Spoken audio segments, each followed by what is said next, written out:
You think you multitask because you are efficient, or busy, or because the work demands it.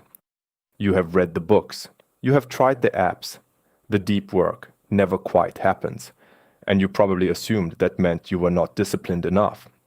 You were wrong about what was happening to you. The mistake is not about discipline. Multitasking is not a real thing. For complex work, your brain cannot run two threads in parallel. What feels like multitasking is rapid switching, and every switch carries a cost. The Slack ping, the email tab, the quick check on the document next door. Each one feels free. None of them are. You are not doing two things at once. You are doing two things badly in alternation. But naming the trick doesn't fix it, because the actual reason it keeps happening is smaller and quieter, and worse than any of that.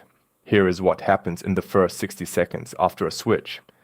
You move from task A to task B. Part of your attention does not come with you. It stays back on task A. Researchers call this attention residue. Your conscious mind is on the new tab.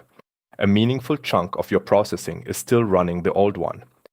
You read the email, you reread it. You realize you took nothing in, because the part of you that takes things in was still finishing a thought about the deck you closed 40 seconds ago.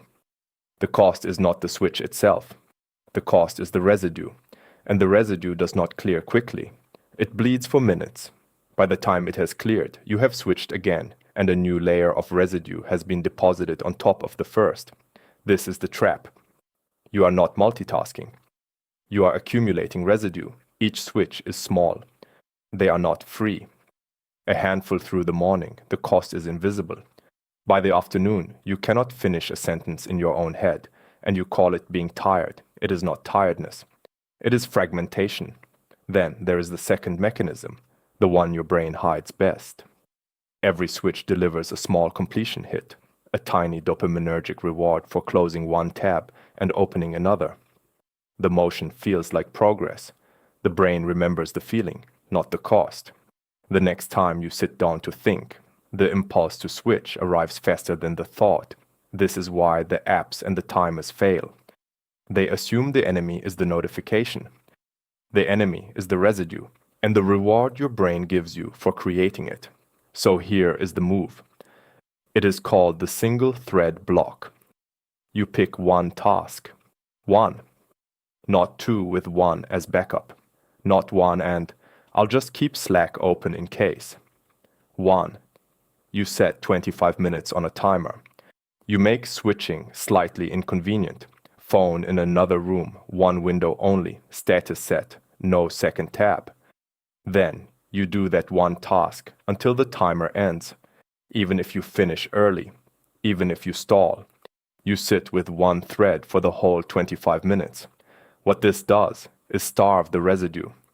Nothing new is being deposited. The old layers begin to clear. The dopamine reward for switching has nothing to attach to. Most people feel the shift inside the first 3 blocks. Not productivity, not focus. Something quieter.